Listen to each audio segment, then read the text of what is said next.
बिस्मिल्लाहिर्रहमानिर्रहीम। Dear students, अस्सलाम वालेकुम।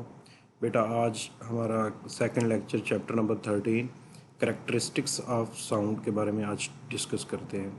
सबसे पहले हम इसको डिस्कस करते हैं कि व्हाट इज़ करैक्टरिस्टिक्स। करैक्टरिस्टिक्स होती हैं उसकी खसूसियात के उसमें कौन कौन सी चीज़ें इन्वॉल्व होती हैं, कौन कौन सी चीज़ें उसकी प्रॉपर्टीज़ कह सकते हैं, और वो किस चीज़ की हमने करेक्टरिस्टिक्स को या प्रॉपर्टीज़ को स्टडी करना है, साउंड की। तो डिफरेंट जो एस्पेक्ट्स होते हैं उनकी डिफरेंट करेक्टरिस्टिक्स होती हैं। साउंड के लिहाज से अगर देखा जाए तो हमारे पास जो फर्स्ट करेक्टरिस्टिक है वो है लाउडनेस। लाउड किसको कहते हैं? लाउड कहते हैं ऊंची आवाज़ सुनाई देना। फॉर एग्ज़ाम्पल, एक टीचर आपके सामने बात कर रहा है, अगर एक जो बच्चा एक करीब बैठा है तो वहाँ तक आवाज़ जो है वो बड़ी लाउड और क्लियर सुनाई देगी।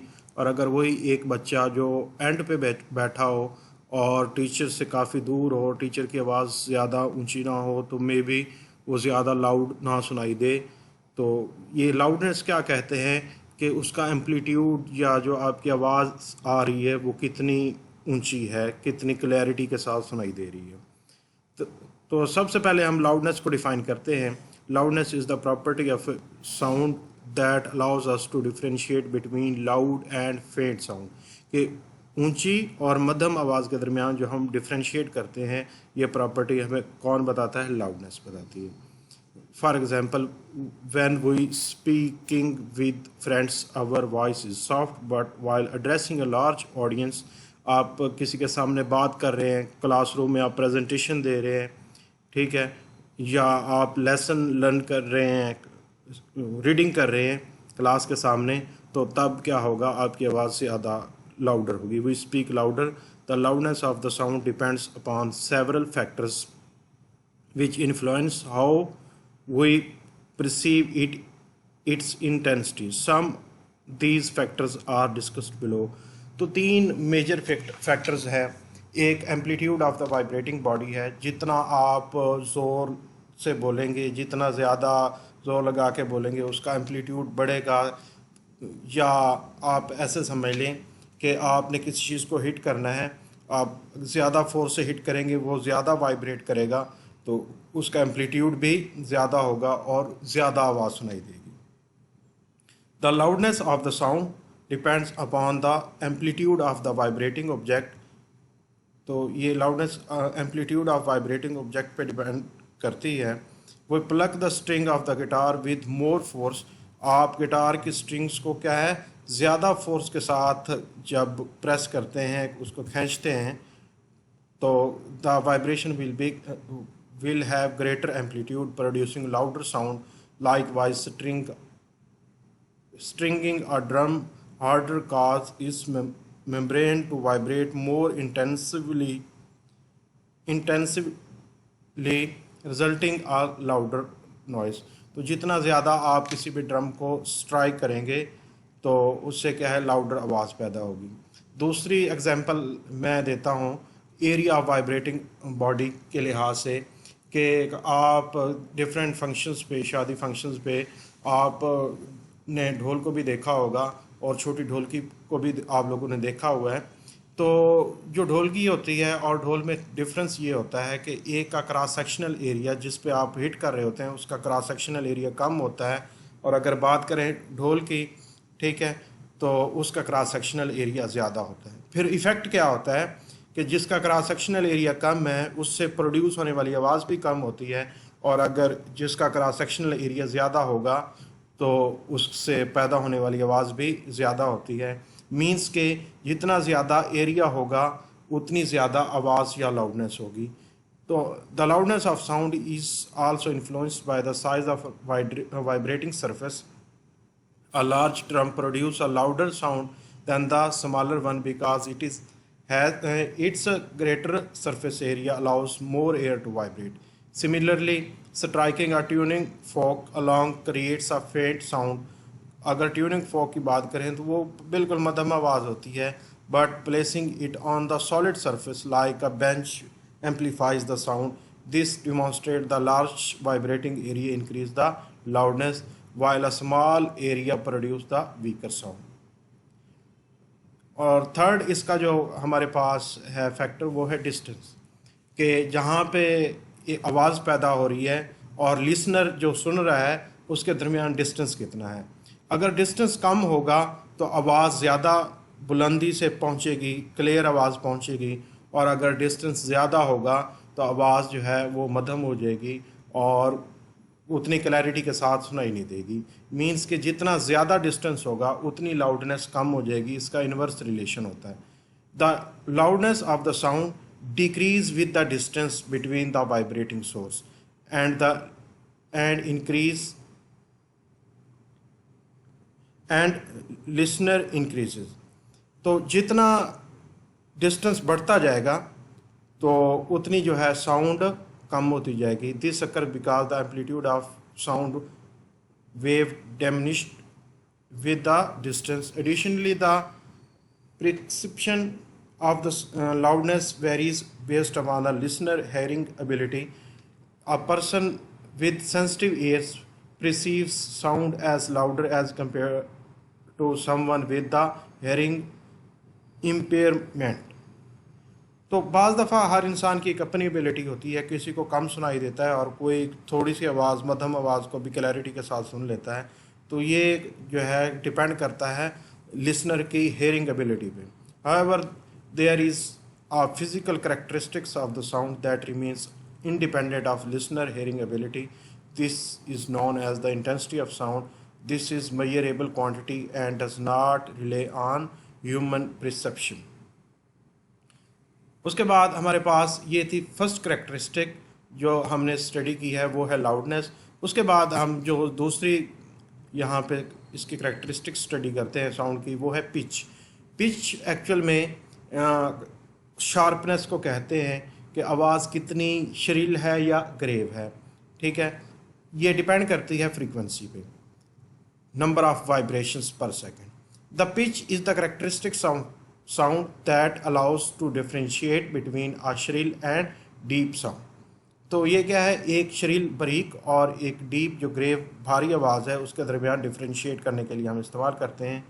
It is directly relate to frequency. Higher the frequency result higher pitch, while the lower frequency produce lower pitch. For example, voice of the movement and children have higher frequency, making them shrill and high pitched, over as the voice of men have a lower frequency, giving a deeper and lower pitched sound.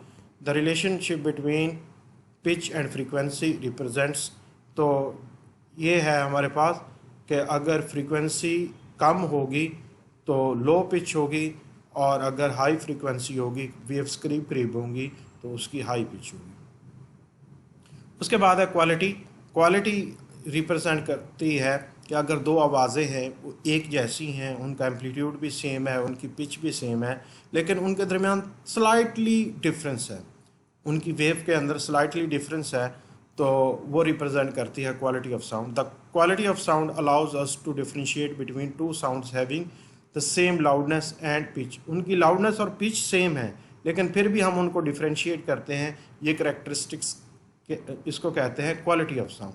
This distinct quality arises due to unique wave form produced by the sound sources. For example, violin, trumpet, flute and oboe each generate a distinctive wave form. ये यहाँ पे different, ये violin, trumpet और flute वगैरह के ये different wave patterns दिखाए गए हैं, इनमें स्लाइटली डिफरेंस है। ठीक है, तो इसकी वजह से इनकी फ्रीक्वेंसी, पिच और लाउडनेस तो सेम होती है, लेकिन फिर भी इनके अंदर हम डिफ्रेंशिएट कर सकते हैं कि ये आवाज़ जो वायलिन की है, फ्लूट की है, ये क्या होती है, एक दूसरे से डिफरेंट होती हैं। Violin has rich complex wave form while the flute produce a simpler and more regular waveform. The trumpet and the oboe each exhibit their own unique oscillation pattern, further demonstrating the diversity in the sound production among the instruments.